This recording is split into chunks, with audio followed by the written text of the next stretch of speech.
Hello everyone, welcome to our YouTube channel PCP classes. तो आइए करते हैं क्वेश्चन नंबर 17। ये जो क्वेश्चन नंबर 17 है ये चैप्टर 7 से लिया गया है, कोऑर्डिनेट ज्योमेट्री से। इस क्वेश्चन को शुरू करने से पहले मैं चाहूँगा मुझे मोटिवेट करने के लिए मेरे चैनल को सब्सक्राइब करें और इस वीडियो को लाइक करें। और ये सेम क्वेश्चन पेपर का लिंक डिस्क्रिप्शन बॉक्स में दिया गया है, जहाँ से आप इसको डाउनलोड कर सकते हैं। तो आइए शुरू करते हैं इस क्वेश्चन को। तो क्वेश्चन नंबर 17 में इसमें दो पार्ट है। तो सबसे पहला पार्ट कह रहा है कि point P divides the line segment joining the points A 2 1 and B 5 minus 8 such that AP upon AB is equal to 1 upon 3. If P lies on the line 2x minus y plus k is equal to 0, find the value of k. तो इस question को हम समझते हैं diagram के through कि क्या ये कह रहा है। तो यहाँ पे जैसे एक लाइन है और ये है ए पॉइंट, और जो ए पॉइंट दिया हुआ है ये है 2 और 1, और जो बी पॉइंट दिया हुआ है ये है 5 माइनस 8, और इसके बीच में ही कहीं एक पी पॉइंट है और ये पॉइंट हमको निकालना है। और यहां से एक लाइन जा रहा है, यहां से एक लाइन है जिसका इक्वेशन दिया हुआ है। तो इस लाइन का जो इक्वेशन है ये है 2x माइनस वाई प्लस के इज इक्वल टू 0। तो ये इस लाइन का इक्वेशन हो गया। और यहाँ पे ये जो p है ये x और y है जो हमको पता करना है। तो यहाँ पे गिवन है, इसको भी हम लिख लेते हैं। तो a है, ये है 2 1, जो b पॉइंट है ये है 5 माइनस 8, और एक साथ में रेशो भी दिया हुआ है और वो है AP अपॉन AB का, जो कि है 1/3। तो इसको हम लिख सकते हैं इस तरीके से कि ये जो क्रॉस मल्टीप्लाई है ये हो जाएगा। तो 3AP is equal to AB। तो अब यहाँ पे A से B, ये P है और फिर ये B तक, तो AB ये पूरी लाइन है। तो 3AP को हम कुछ नहीं करेंगे, और जो AB है इस A से B को हम लिख सकते हैं AP plus PB।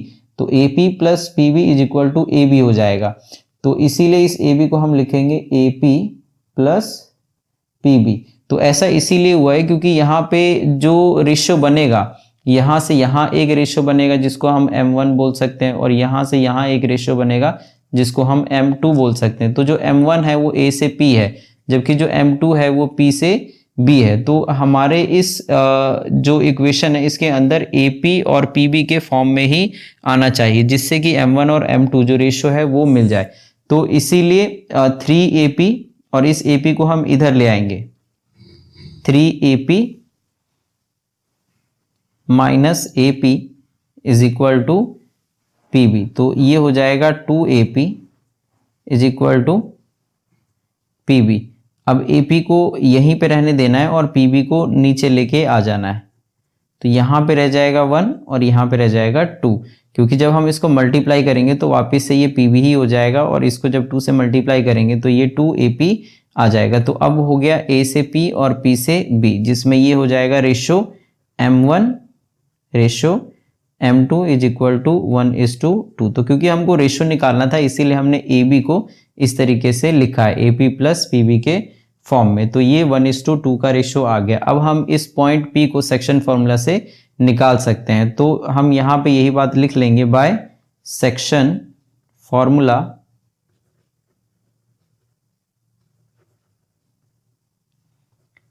Pxy is equal to M1x2 plus M2x1 upon M1 plus M2 comma M1y2 plus M2y1 upon M1 plus M2।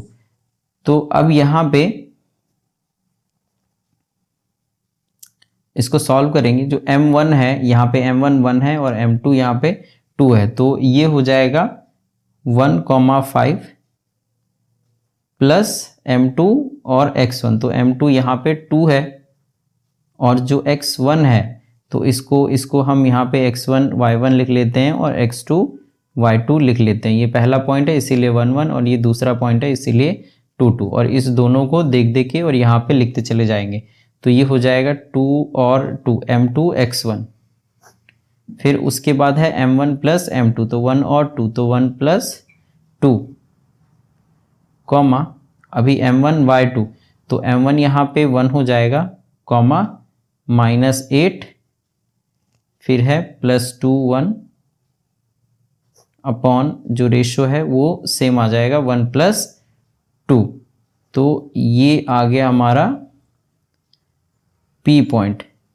तो ये जो 1 है ये m2 है, m1 है सॉरी, और जो y2 है ये y2 -8 है, वो ये लिखा हुआ है।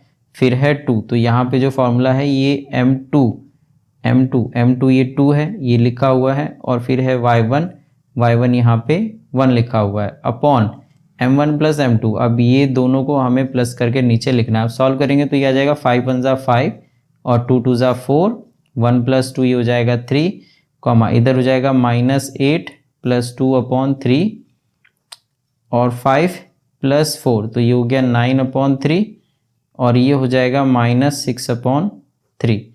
तो 3 3 = 9, जब इसको आप काटोगे इससे तो ये हो जाएगा 3 3 = 9 और 3 2 = 6 -2 3, -2।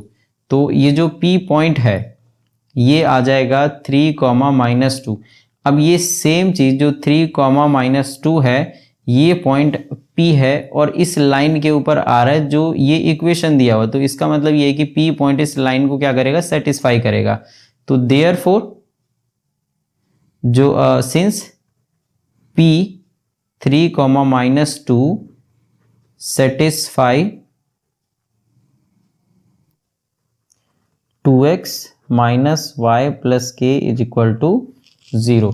तो ये हो जाएगा 2 और जो ये x और y है यहाँ पे ये x y इसके अंदर पुट कर देंगे तो ये हो जाएगा 3 - y। तो यहाँ पे ये जो y है ये -2 है तो -2 + k = 0। तो ये हो जाएगा 6 + 2 + k = 0 और 6 और 2 ये हो जाएगा 8। जब उधर आएगा तो ये हो जाएगा -8। तो जो ये k की वैल्यू है ये आ जाएगा -8 और इस तरीके से ये जो k की वैल्यू है इस क्वेश्चन का ये निकल जाएगा और ये हमारा आंसर हो जाएगा।